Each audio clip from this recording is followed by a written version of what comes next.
자, 이번 시간은 공동 생산하고 사회적 기업이에요. 서로 묶이는 건 좀 그런데, 어쨌든 공동 생산은 대개 민영화와 비교돼요. 돈을 받고 한다기보다는 내가 주민이야. 이 지역 주민의 서비스를 생산했는데, 그 결과 이 지역에 사는 다른 사람도 이득을 보는 겁니다. 자, 이게 왜 나왔냐면요. 일본이 지방정부가 파산하니까 공무원이 줄겠죠. 공무원은 줄어도 그 지역에 사는 사람들이 있을 거 아니야. 그럼 거기도 치안이 필요하고, 뭐 소방 필요할 거고, 우편도 필요할 거 아닙니까? 근데 공무원이 없어요.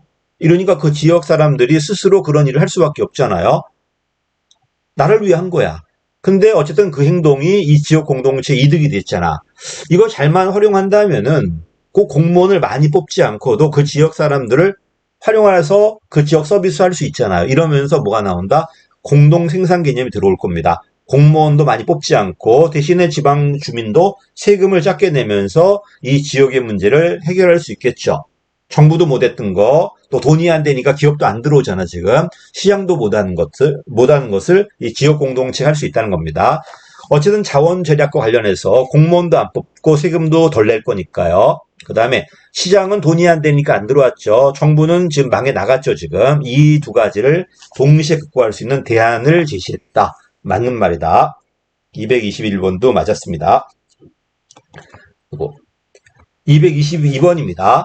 어쨌든 공동생산은 그 지역 공동체의 자조활동이나 이런 자원봉사자를 활용하는 거니까 자조활동을 봐야 되겠지. 거의 내가 쓰려고 하는 거니까. 재정확대 수반하지 않으면서도 지역사회가 필요한 서비스를 생산할 수 있습니다. 맞는 말이죠. 그치? 뭐 경찰 다 나갔지만은 우리가 자체적으로 방범활동 한다면은 또 경찰을 다 내보내지 않고 일부 내보내고 핵심적인 사람만 놔두고 나머지는 그 지역의 청년들을 활용한다면은 재정도 확대하지 않으면서 지역사회가 필요한 서비스를 확보할 수 있잖아, 지금. 이것도 맞았고요. 자, 22번도 맞았습니다. 23번입니다. 자, 브루드니와 잉글랜드가 중요한 게 아니라 보다시피 이 공동생산은 내가 쓰려고 한 거야. 쓰려고 생산한 거잖아, 지금. 이러니까 결정 파트가 아니라 어디 쪽이다? 집행 파트예요. 내 그 서비스를 쓰려고 경찰 서비스, 치안 서비스 또 뭐 있어? 뭐 우편 서비스 같은 걸 사용하려고 내가 만든 거지. 그걸 하자고 결정하는 게 아니잖아요.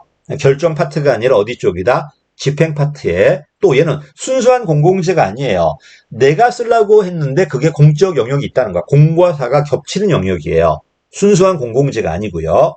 그래서 얘는 순수한 공공재가 아니라 공과 사가 겹친 영역이다. 결정 파트가 아니라 그 서비스를 생산하기 위해서 쓰기 위해서 생산한 거니까 집행 파트다. 그 얘기다. 지금 학자가 중요한 게 아니야 이거. 개념만 알면 맞출 수 있습니다. 이건 틀렸습니다. 다음에 24번입니다. 이제 사회적 기업이에요. 자, 사회적 기업은 우리나라는 취약계층 일자리라든지 그 지역 사회 서비스 때문에 만들어져요. 취약계층 일자리. 분명히 영리 기업이 만든 거예요. 영리로 만들었지만 사회적 목적이 먼저야. 이게 먼저고 그다음 영리 활동을 반드시 해야 돼요. 그치? 또 우리는 취약계층 일자리다 보니까 반드시 유급 근로자가 있어야 돼요. 이 사람한테 일자리 주는 게 목적이니까. 개념 맞았죠? 사회적 기업의 경우, 우리나라 경우 취약계층에 대한 일자리 문제 해결과 그 지역사회 서비스에 대한 수요 확대에 대한 공급 방안으로 시작된 거 맞습니다. 맞고 또 취약계층 일자리 말 그대로 일자리다 보니까 총괄 기관이 고용노동부에 고용노동부가 몇 번 안 나오는데 공무원 노조할 때 한번 나올 거고요. 공무원법에 그 다음에 노조법에 나올 거고 그 다음에 어디 나온다? 여기 사회적 기업이 한번 나오고 노사정위원회라고 해서 나중에 조합주의 배울 겁니다. 거기서 한번 나올 겁니다. 3번 나올 건데 어쨌든 총괄 기관은 고용노동부예요.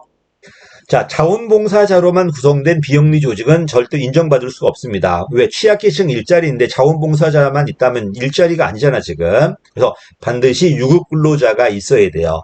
있어야 돼. 225번은 틀렸습니다. 됐지? 그래서 유급 근로자가 있을 것. 그 다음에 특이한 게, 노동자라든지 경영자라든지 참여할 수 있는 구조가 있어야 돼요. 넘어가시면 나올 텐데, 사회적 기업은 다양한 이해관계자라는 게 소비자도 있고 그다음에 고용주도 있을 거고 노동자도 있을 거고 공익단체도 있을 거예요. 이런 사람이 참여할 수 있는 이런 구조를 갖추고 있어야 돼요. 그래야지만 고용노동부 장관이 인증을 해줘요. 두 가지는 좀 외워둬야 돼요. 첫 번째가 반드시 영업활동해야 되고 유급 근로자가 있어야 되고 그다음에 보다시피 이런 다양한 사람이 참여할 수 있는 의사결정 구조가 있어야 됩니다. 이거 말고도 뭐 정관도 있어야 되고 막 그러는데 그런 것보다 요 세 가지 정도만 외워두면 어떨까 합니다. 이거는 맞는 말입니다. 그다음에 매년 아닙니다. 다음 매년 아니고 기본계획도 고용노동부가 활동실태도 고용노동부가 하는데 5년 단위로 해요. 5년 단위로 기본계획. 이건 안 틀릴 건데 실태조사는 매년 해야 되는 거 아니냐? 아니야. 이 실태조사도 5년 단위로 한대요. 이건 좀 문제가 있는 것 같아요. 좀 기간을 좀 줄여야 될 것 같아요. 정권이 5년인데 5년 단위로 하겠다는 건 안 하겠다는 소리하고 비슷한 것 같아서 이거는 좀 기간을 줄여야 되지 않을까 생각합니다. 뭐 내 생각일 뿐이야 그냥. 어쨌든 실태조사도 5년이고 그 다음에 기본계획도 5년이고 전부 누가 세운다? 고용노동부가. 이게 제일 중요합니다. 저는요. 그래서 취약계층 일자리가 목적이다. 고용노동부가 총괄이다.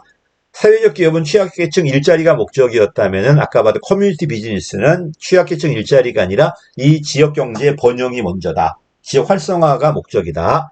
여기까지. 여기까지가 이제 NGO 파트로 끝냈습니다. 그 다음부터 이제 학문이 나옵니다. 학문의 접근 방법, 뭐 행태론이나 생태론 같은 것들. 우리가 드디어 이제 한 장을 끝내버렸지, 이제. 여기까지 하겠습니다. 감사합니다.